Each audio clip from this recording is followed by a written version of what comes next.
Have you ever thought about using trading bots? I used Bitsgap in the last bull market and turned $1,000 into $50,000 within a 5-month period. I documented the whole process and put it in a playlist if you want to see that, along with other training videos and tutorials how to set bots up and make the most of the volatility of the crypto market. If you sign up with a link in the description, you'll get a 7 days free trial with no obligation to continue, and you can also use a demo account within Bitsgap so you don't have to risk your own capital.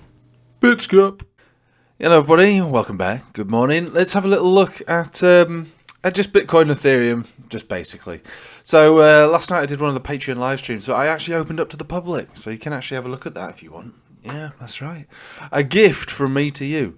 But if you want to join the Patreon, that's the sort of thing we do Tuesdays and Fridays anyway. It's only £7.50 a month. You get 2 streams a week. You can't really complain with that. Right, let's have a little look at Bitcoin. So Bitcoin obviously dipping down and down and down and down. This is Bitcoin on the daily. So I think from the top to bottom, I think we measured it really from the wick to wick. It's 18%. And guess who sold the top? Moi. I did, and I was out of all altcoins as well. So famously stating that I'm 95% in cash, and this is not including obviously hodl positions.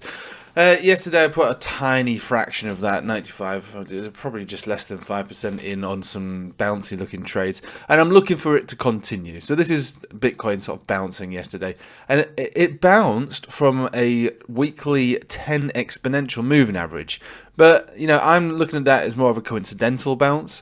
I don't really see a reason why Bitcoin would bounce from this exact area. It's the first moving average on a weekly, I suppose, that gives any kind of relevance. And so far the week hasn't closed. And if it closes like this, it still doesn't look that good. It's a spinning top at the moment, which basically says, I don't know which way I'm going to go. But if it closes red, I'll probably suggest it probably does continue to go down. And that's my preference. That's why I only shaved a 5% off my my cash position for this little bounce. I still think this bounce has got the rest of the day to continue for Bitcoin and altcoins. This is about as good as it gets for Bitcoin right now, and if it does continue, I think 43,000, maybe 44,000, which is the sort of major, sort of peaky top area. Forget the absolute top over here. If we go to the weekly again, actually, you can see it's a lot clearer.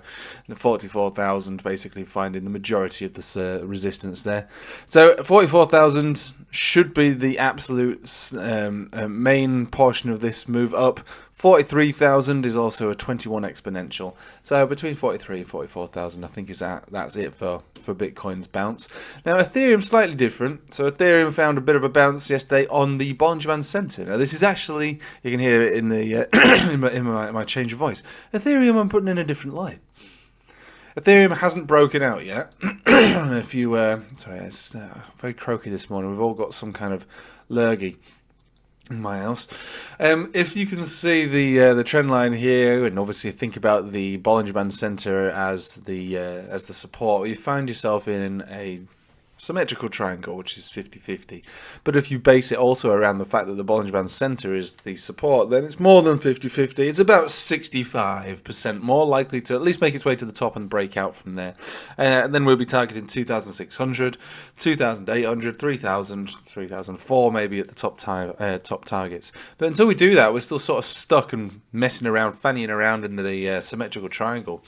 If we take ourselves over here, we do see that there's a negative cross, which is unfortunate on the MACD there. We haven't actually broken out of momentum. We looked like we might be breaking out yesterday, but we closed within the resistance of momentum. So really what we're seeing here is a formation with, like I say, 50-50. We'll call it 55% more likely to break out. It's not the odds that you'd want to stake your life on, is it really? And momentum still consolidating across the board. So actually, it's still, we'll call it 45 and chance of a breakout. Now, if it breaks out, then great. We do have Ethereum with a better chart than Bitcoin, and we would be looking for Ethereum to continue up a little bit further. But until it does that, like the video I made 2 or 3 days ago, right now there's a move of potentially like $100. It's not really much. And if you break that, then you do get continuation, and it could be quite good. If it goes the other way, and if Bitcoin gives up the game, then obviously there's a hell of a lot more further downside to go for Ethereum and Bitcoin and everybody else. So from a risk to reward standpoint, you know, it's okay to do little tiny trades on these, you know, maybe bounces, but tiny, like I say, 5% of my cash position went into a trade yesterday, and even then I was thinking, oh, risky. Now I'm looking for it to continue on a little bit further, but I'm really not looking for. I'm not hoping for a breakout and holding on for this trade for a breakout. I'll be waiting till we get to the top of here. I'll be monitoring it very, very closely. Right, that's basically all I have to say about this video. There's really not much more to say, so I'm going to leave it with you there. Yeah, so thanks for watching. Hope you have a nice day. Take it easy.